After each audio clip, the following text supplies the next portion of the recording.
Good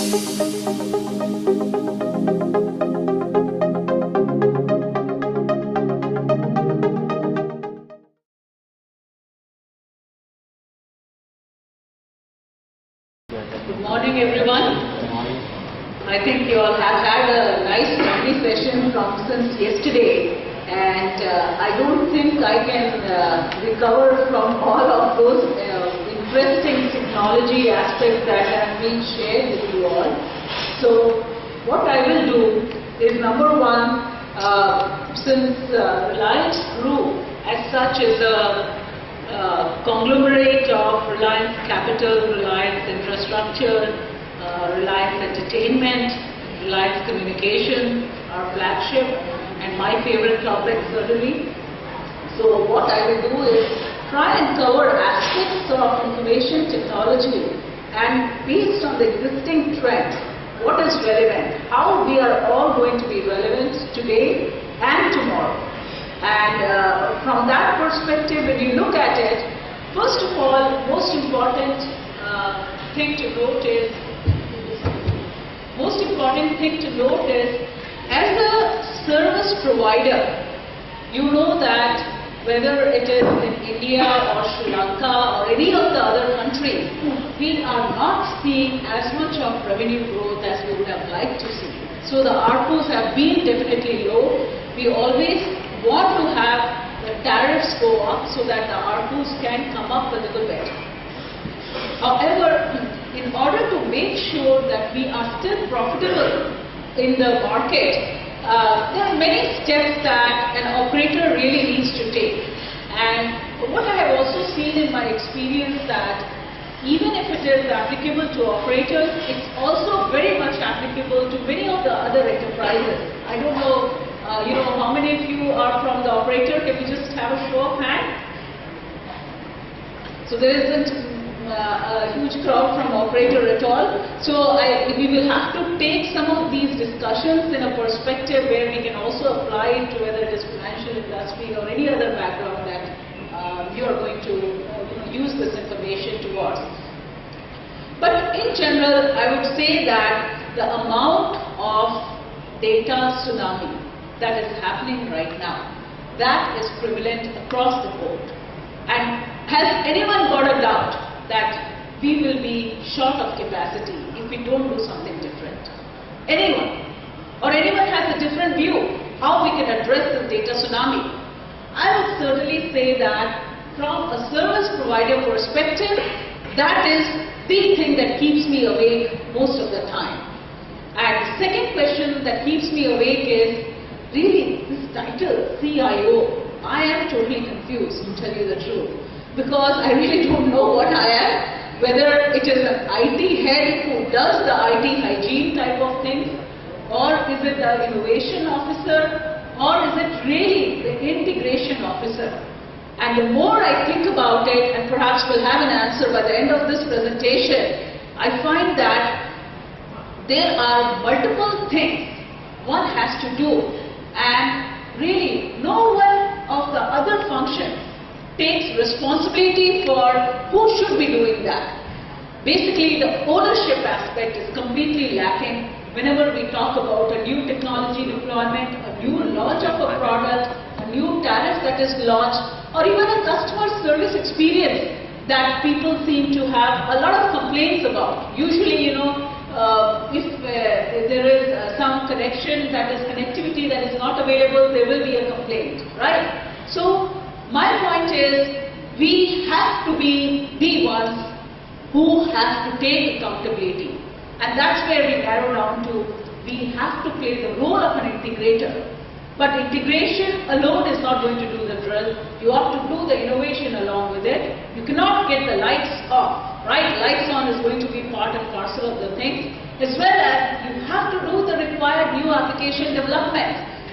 So, as I generally like to think about it, that there is no sleep either today, there wasn't any sleep yesterday, and there isn't going to be any sleep tomorrow. But we should feel good about it, because none of the IT professionals, I think, will be ever out of jobs, right? So that is a big achievement of IT in itself, that we are self-employed, there is recurring work that is going to be there, and we ought to make the most of it.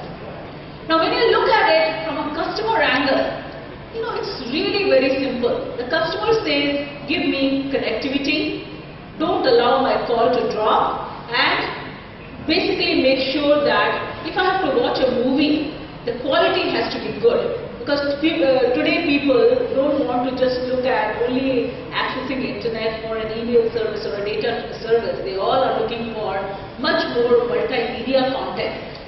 So from a customer angle, it is very, very simple. Don't teach me technology. I just want to know if I can enjoy my movie. And in my mind, what we are targeting right now is the Z generation, right? Who are really the big adopters of technology devices.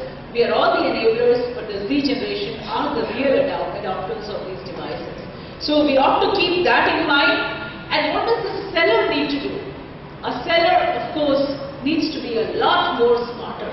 We ought to look at it from a perspective where, the faster we go, the more agile we can make the customer, the more independent of technology we can make the customer. That's where our success is going to lie. However, there is one extremely important aspect to all of this, which is sensitivity, perception. Where is the customer now? What is the mood the customer is in? A plethora of things, not only just location-based, but what does he want to really do? So there is a complexity that we have to take into account, which will then get us into the right delivery for our customers. And when we want to do that, obviously the next question that comes to our mind is, how can we do all of this? We are not God, we are not scientists. How can we achieve all of these things at the same time? And that's when I thought that this entire amalgamation of social media, mobile data, big data analytics, right? And cloud, which of course you have heard so much about the entire cloud thing. But the amalgamation of these four things is what is going to really cut the right quality cake that you all enjoy. Now it is, that's where I say that the whole integration aspect that will intertwine these four angles to make it available for the users is where is going to be our main success criteria. But what is really making this change? And primarily, like I said, even though I'll focus on telecom, but we can apply it to any of the other companies like the capital environment or in the entertainment environment, because all of them are extremely data intensive.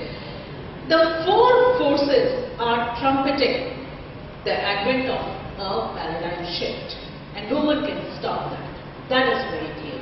When you look at the entire pie, whether it is social media from where a lot of the discussion is coming from, right?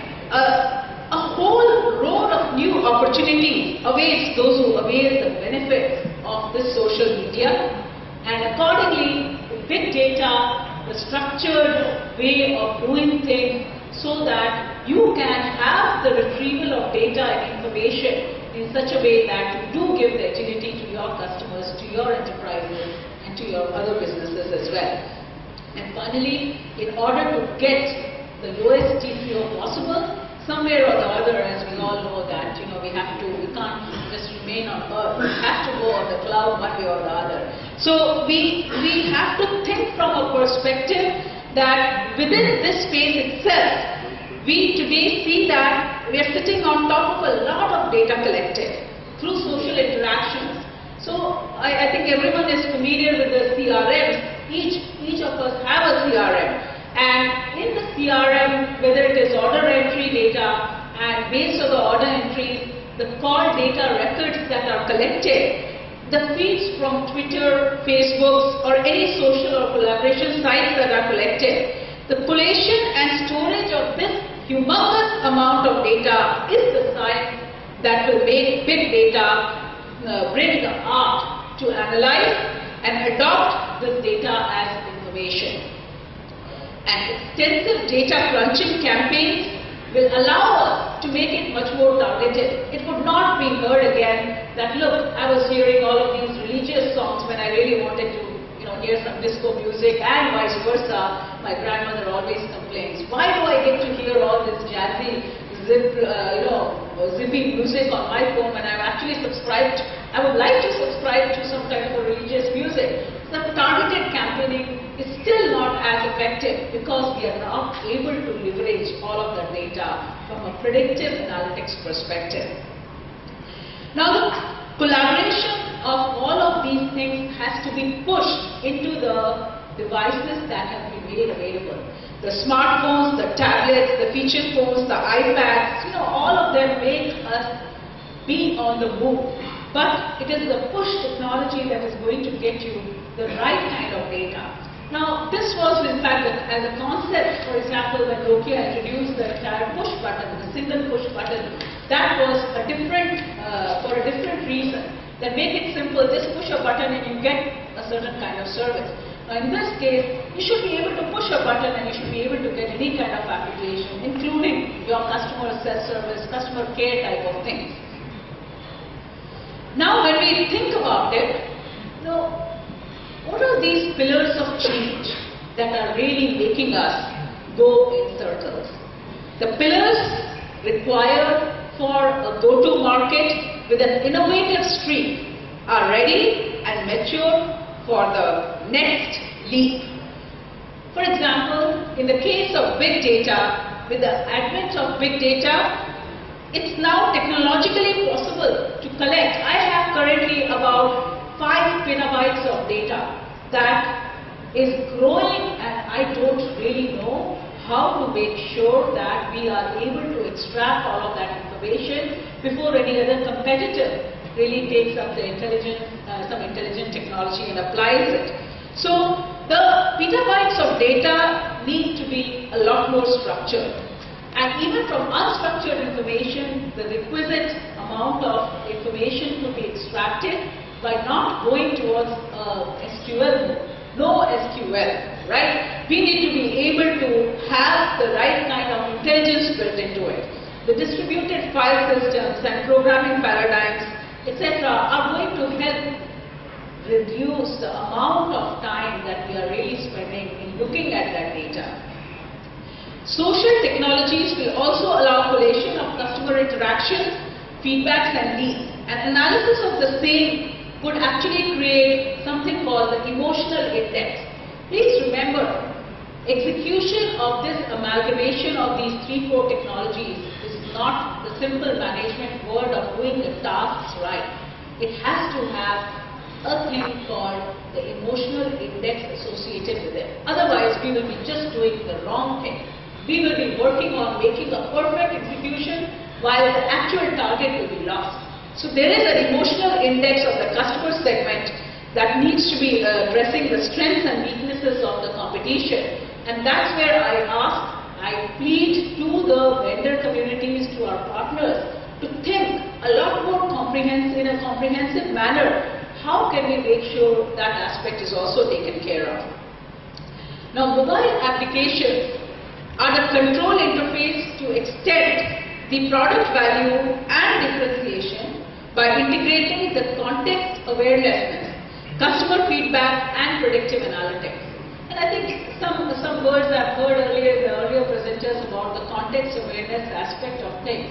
But has anyone been looking into the performance degradation that can happen to a service provider, any kind of service provider you're in? So I challenge you to make sure that when you are doing context awareness for your applications, for the data that you are going to provide for the end use, please do take into consideration the performance tuning aspect of things. Otherwise, you're again going to reinvent the wheel and create more tools and more technologies to solve something that we really didn't want to adopt, first of all. Then again, if you look at the cloud allows really the optimal use of all of these resources. And while the mobile applications are at the forefront of the new systems of interaction, which engage directly as the single interface, forget about any other kind of interfaces. That is the interface that is going to survive. for anyone to really be carrying around. So we do need cloud. The adoption has been there, or the buzz has been there for a long enough time. I think adoption is going on. However, 2015 is also too late. We ought to be doing all of these security aspects in a much more faster manner, where cloud becomes today's first lunch and dinner. We don't talk anything else but cloud in order to achieve the required TCO reduction that is needed in order to meet the data tsunami, as I mentioned earlier. But what is really the right time to leverage all of this? Because as we all know, time to market is certainly key, and our users are very impulsive buyers. You know, there was a time frame when people were a lot more planned. They could think about, okay, what is the next type of attitude that could be seen from the users. But today, these are extremely impulsive buyers. So now is the time to leverage on the pillars constructed by technology. The four forces are the forerunners to create revenue generating opportunities and innovative, disruptive changes. So collaborating together, we can all see that they shall bring about the paradigm shift as mentioned earlier. And from operator perspective, what we ought to be doing is build the nexus by synergizing the impact of these forces. You'll begin to hear from many of the analysts the nexus of technologies, the nexus of these four pillars that need to be looked into in order to really have an effective move. And which means that accessing same content on multiple devices, you should have that capability, or a variety of devices is what you should be looking at. Accessing content while on the move, behavioral analysis with on-the-fly gratification. I think this is my most important point, on-the-fly gratification. At any point of time, whether you are sitting in an event, whether you are walking on the road trying to catch a bus, or whatever you are doing, you should get what you want at that point. And that is what a service provider needs to be able to give to you on your mobile device. And then freedom to pay as you go. Who wants to carry all of those credit cards and hundreds of other notes along in your pocket? And then the recommendations at your tips. And certainly the consolidated information. You don't want to be stuck with a big bill at the end of the month where you really didn't have a clue. That is the entire bill shop, which I don't know if in Sri Lanka, and I'm happy to get some views. You know, how is that, with this 4G and other technologies already being there, what is the status of the bill shop? So we can take that discussion right then. If you look at one of the use cases, and certainly I give a lot of credit also to Gartner and Forrester and some of the other analyst firms who have been actually looking into many of these issues. You have to look amongst the customers themselves, whether they are a leader or a follower. And link between the leaders and followers are identified by the call and the SMS pattern. So giving very simple tips. If you are able to follow their pattern of calls and SMSs, then followers tend to follow actions carried out by leaders, action like a tariff plan switch or a recharge of specific MRPs or location movements.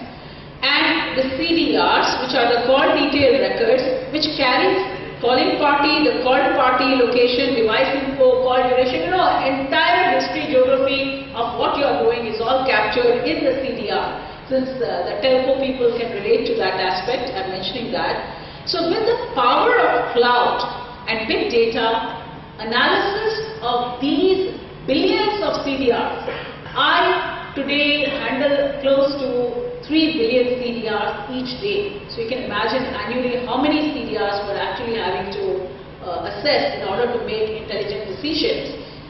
But we don't have the technology completely implemented, right? The entire big data aspect of things, predictive analytics has to be implemented properly with contextual awareness.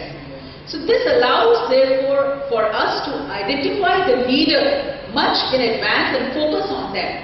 Giving them the preferential treatment will create word of mouth promotions. And their following contributes to an ascending trend of greater number of users and volumes of minutes of usage and data usage. An implicit advantage because that automatically reduces your churn as such.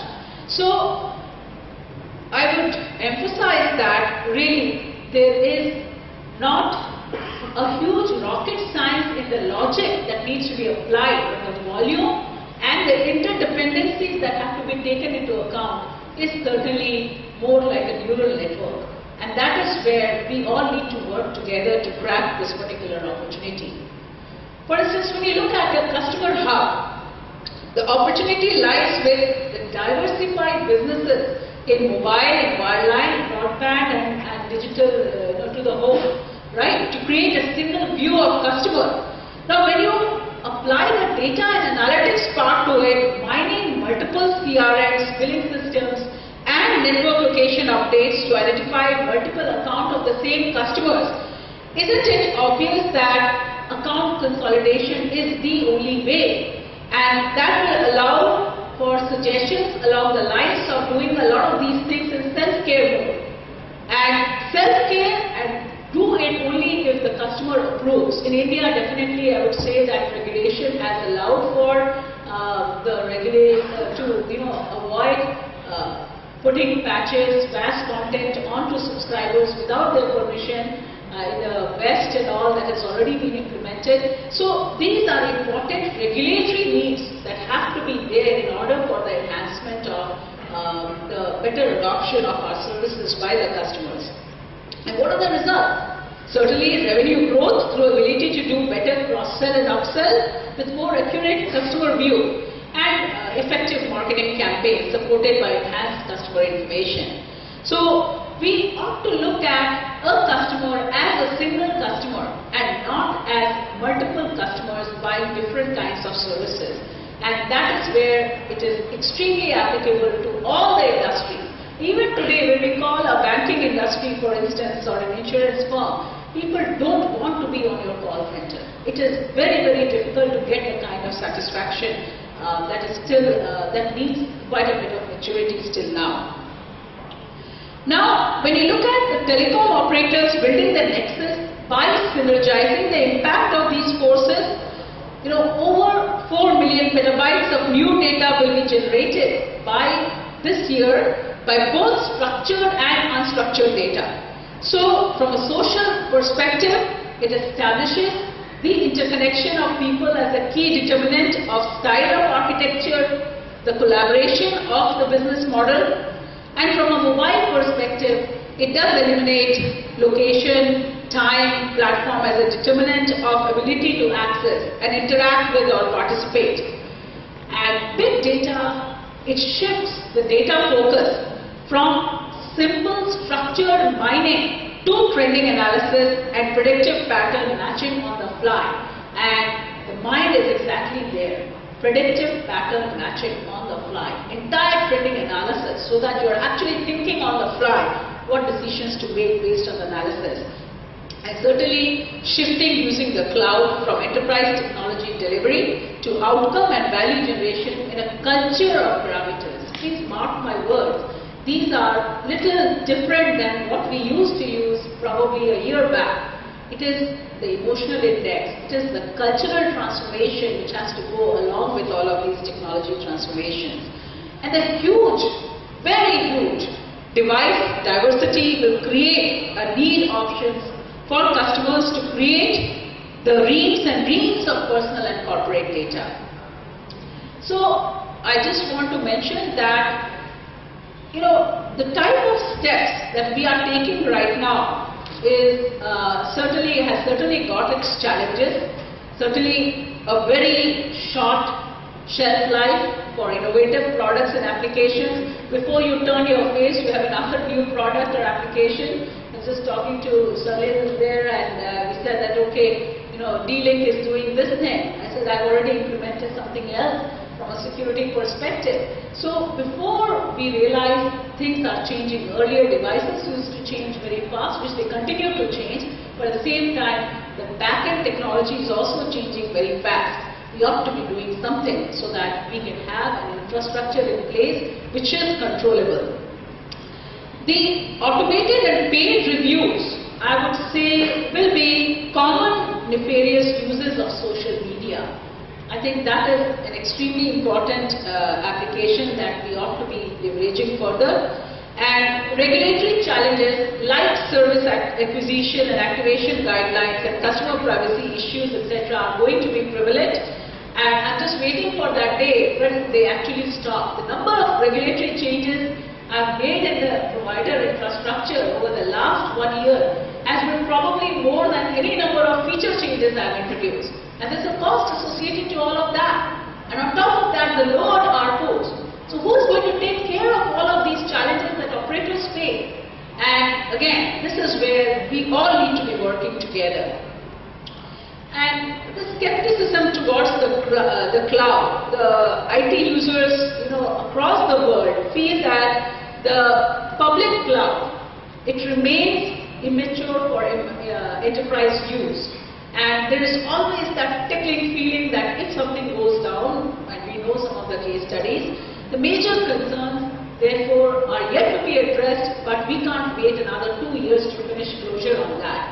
One of my colleagues in another Bloomberg panel discussion was mentioning that we ought to spend so much more time on planning and planning and planning. I said, very good idea. I think that is the right thing to do for, to do it right. But by the time you finish planning, I think we'll be lost. So please, let's do something for a change which allows us to adopt it today and not wait for those 5-year cycle time for any such introduction.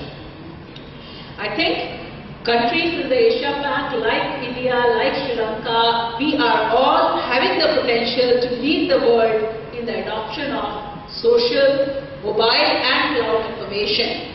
But it would require a number of technological and socio-economic shifts, and accordingly, we ought to be working towards the same mind share. To me, it is more important that we are of the same mind share to implement certain changes together. Otherwise, technology will remain in the theoretical books, and someone else would have already done it, and we would have been only looking at migration and moving from another legacy to another legacy. Finally, I just want to mention what is our alignment in, with some of the work that has been going on in Reliance as well, and I'm sure in other operators as well. One is on the mobile device management, which again is the brain of entire, I would say, the mobile industry. And that is where the whole crux of, and I know that it's no more MDM, it is MAM and MIM. I mean, lots of the DEI are changing just like the CIO, CTO, whatever, right? So we are all in sync with respect to our acronyms. But that is the brain that we really need to focus on, the M/XM. The other thing is, let's focus on the new age customer care. Our mind has to be only on the customer, because today's customers are extremely impatient. They keep moving from one point to another point. It's like playing a game on a console where you're racing after the customers, and the customer doesn't give you enough time really to hear what you want to offer or what you want to say. So that particular interdependency has to be managed very effectively. And certainly, I would say that in our own selfish ways as service providers, we ought to be looking at much more enabling tools for sales force automation. Because in order to be effective to customers, you have to be able to sell the right things, make the awareness as your top priority. What are those IT tools that can be brought to the market? And with that, I think we will be in a good win-win position. Our final thing has to be around the predictive analytics. It's in education, it's in telecom, it's in banking. Unless you are able to do the predictive analytics on your customer, I think we will be having a stale boat altogether. So with that, I thank you all for your time, and I'll be happy to take up any questions. Thanks for the interesting presentation. I think my question is around big data. Since being an operator, probably I'm not sure the subscriber count of Reliance sits on, but the amounts of data. Have you all given any thoughts to commercializing the data that you have? Does the regulator permit that? And have you looked at commercializing that big data in terms of other customers using it for specific promotions or targeted marketing? The answer is no. We are not utilizing it for any of the commercial reasons. Right now, our main focus is to make sure we first completely leverage it for ourselves, right? And that is not complete, and we are not satisfied that we have done enough. We think that the entire intelligence that I was mentioning in terms of the dependencies ought to be still cleared up. If the churn of customers is just taking that as one KPI, if we focus on that, we still have ways to go in terms of maximizing on that intelligence. But the good part is we are definitely not as bad as we were about a year back. So there is rapid improvement that is happening. However, for our enterprise customers, based on various other firewalls and other IP agreements, we could be offering something like that. But we will have to look into the regulatory approvals around it, like you rightly said. But good point to think about. Yes, sir. Abra, this very usual journey of moving towards predictive analysis, where is Reliance on that journey? Because I know that you're dealing with massive amounts of, obviously, data. And I'm assuming there is some approach, you saw from the last slide, of getting to predictive analysis. Are you already there, or are you still on your way there? Or just if it's shareable information, I would like to know. Of course, yeah. See, we at Reliance, we are not waiting for, when we started this journey, our focus definitely, we predicted more on the analysis of the way the customers were buying the services. The data certainly is going to be the way, and it's probably a no-brainer anymore about it. So we had already started doing some of our indigenous ways of trying to extract and analyze that data ourselves. So adoption of the big data tool, I would be happy to actually engage, get that introduced in a much more formal manner.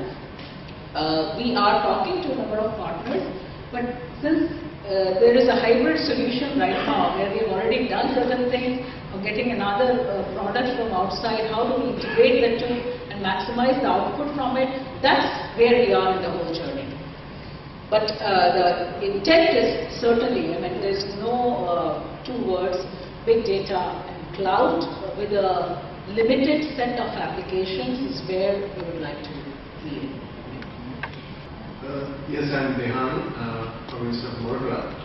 I would like to know whether you have considered any privacy issues, or have you met with any privacy issues when you are collecting this data? Because obviously you are studying the patterns of the customer and directly getting all the data that how it is buying or all these interactions. So have you met with any issue, or are you expecting to meet with any issue regarding privacy matters? Yeah, privacy, it's like a hygiene. We will not do anything without taking into consideration the privacy issues.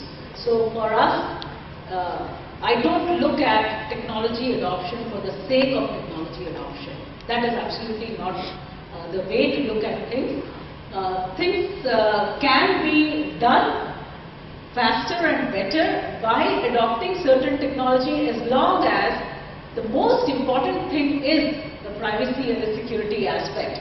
Now, clearly, just like we were discussing earlier about the social media and the privacy issues around that, and many other interactions that will be opened up when we go for self-care. But as an operator, for us, it is much more taking up the social feeds which we are allowed to take up, which are in the public domain, but we only churn in from an analytics standpoint so that the campaigns are definitely anonymous. We don't reveal anybody's private data. So that way we are well protected in terms of not revealing any of the customer's information. And it is in fact from the customer feedback itself, they found it really good. If you are coming and you are calling and we are able to give them a little bit more of their historical information in terms of what they have bought and what they should buy as a better pricing bundle package, then that is the limit that we will go to.